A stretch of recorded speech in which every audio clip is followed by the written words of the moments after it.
South Asia's biggest poultry expo November 26 నుంచి November 28 దాకా మన హైదరాబాద్ హైటెక్స్ లో జరగబోతుంది. అండ్ ఇవాళ దానికి సంబంధించిన ప్రెస్ మీట్ జరిగింది. ప్రస్తుతం మనతో ఉన్నారు బాలస్వామి గారు. ఆయన అడిగి ఎగ్ గురించి ఉన్న మిస్కన్సెప్షన్స్ ఏంటి, దాని గురించి వివరణ కూడా తెలుసుకుందాం. Hi sir. సార్, చాలా మంది ఎగ్ లో ఉన్న ఎల్లో తింటే కొంచెం లావ్ అయిపోతారు, అది అంత మంచిది కాదు, ఓన్లీ వైటే తింటే మంచిది అని చెప్పి కొన్ని రకాల నెగిటివ్ ప్రోపగండా అనేది సోషల్ మీడియాలో షేర్ చేస్తూ ఉంటారు. దాని గురించి మీరు వివరిస్తారు.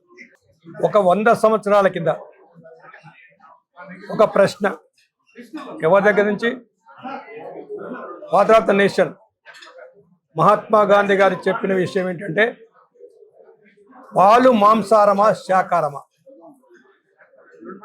పాలు which come from animal Kingdom, రక్త మాంసాల నుంచి వచ్చే పాలు శాకారంగా భావిస్తున్నారు. ప్రపంచమంతా కూడా నాన్ వెజిటేరియన్గా భావిస్తున్నారు. దాంట్లోంచి వచ్చే నెయ్యి కానీ బట్టర్ కానీ అది ఏదైనా కూడా అది మాంసాహారం కింద లెక్కనే. మరి పాలని మాంసాహారంగా భావించకుండా శాకారంగా భావించినప్పుడు ఈ దేశంలో పౌల్ట్రీ ఫారాలలో పుంజులు ఉండవు, అంటే మేల్ ఉండదు, మేల్ క్రాసింగ్ ఉండదు, తద్వారా గుడ్లు వస్తాయి. అవి పొదగేస్తే పిల్లలు రాదు. There is no life at all.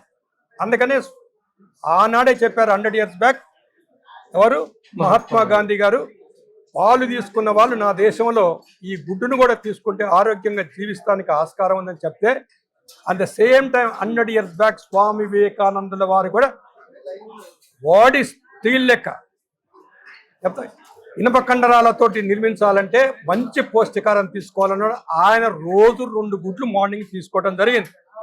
ఈ రోజున 25 మే మన ప్రియతమ నాయకుడు మోడీ గారు చెప్తున్నారు, షుగర్ కంట్రోల్ చేయండి, షుగర్ ద్వారా జబ్బులు వస్తున్నాయని చెప్తున్నారు. షుగర్ అంటే షుగర్ కాదండి, తెల్ల రైస్, ప్రాసెస్, కార్బోహైడ్రేట్స్, అన్ని కార్బోహైడ్రేట్స్ ద్వారా మ్యాక్సిమం షుగరే వచ్చుద్ది. ఇది జనాలకు అవగాహన లేక, గుడ్డులో కొవ్వు ఉంది, కొవ్వు ద్వారా బరువు పెరగరు, బరువులు తగ్గుతాయి. గుడ్లు కనుక రోజు ఎవరన్నా బరువు ఉంటే మీ యొక్క నడుము చుట్టుకొలత మీ శరీరంలో సగభాగం ఉండాలి. 1 ఇంచు పెరిగిందంటే 4 కిలోలు బరువు పెరిగినట్టు. కాబట్టి మీరు బరువు తగ్గాలంటే రోజు 2, 3, 4, 5, 6 డజన్ గుడ్లైనా విత్ తీసుకోవాల్సింది ఎల్లో తోటి. తద్వారా బరువు తగ్గుతారు, తద్వారా డయాబెటీస్ తగ్గుతుంది, తద్వారా హార్ట్ ప్రాబ్లం తగ్గుతుంది, తద్వారా క్యాన్సర్ తగ్గుతుంది, తద్వారా వెరికోసిస్ ప్రాబ్లం తగ్గుతుంది, గుండె ఆరోగ్యంగా పనిచేస్తుంది.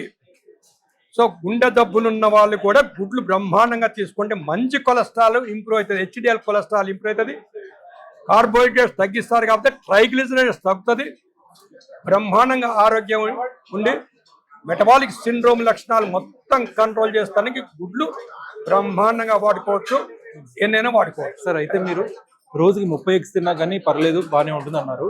కానీ ఎస్పెషల్లీ నవంబర్ సీజన్ లో కొంతమంది as per they sentiments they don't prefer eating chicken or egg. దానిపై ఆ సెంటిమెంట్స్ పై మీ ఒపీనియన్? ఒక ప్రశ్న, కార్తీక మాసం కదా, శనివారం శుక్రవారం కదా, రిలీజియస్ మ్యాటర్. పాలు రక్త మాంసాల నుంచి వచ్చే పాలు, కోళ్లపార నుంచి వచ్చే గుడ్లు న్యూట్రిషన్ ఆస్పెక్ట్ లో కొలెస్ట్రాల్ ఉన్నది, పాలలో గుడ్డులో కొలెస్ట్రాల్ ఉన్నది, పాలల్లో ఫైబర్ లేదు, గుడ్డులో ఫైబర్ లేదు. సో ఈ రకంగా చూస్తున్నప్పుడు ఈక్వల్ ఏది పాలలాగా, రక్త మాంసానికి వచ్చే పాలలాగా ఇది కూడా వెజిటేరియన్ గుడ్డు. కాబట్టి మరొక మాట ఏంటంటే, అసలు ఇండియాలో 80% కల్తీ కంపు కొట్టే పాలు జనాలు పవిత్రమైన శాకారంగా శ్రావణ మాసం అను ఇంకేదోనో జనాల యొక్క అవగాహన సరిగా లేకపోవటం.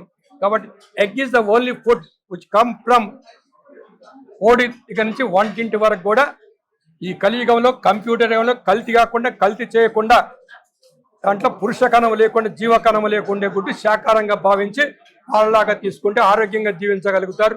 ఏందైనా తీసుకోవాలంటే ఆరోగ్యం. Thank you very much.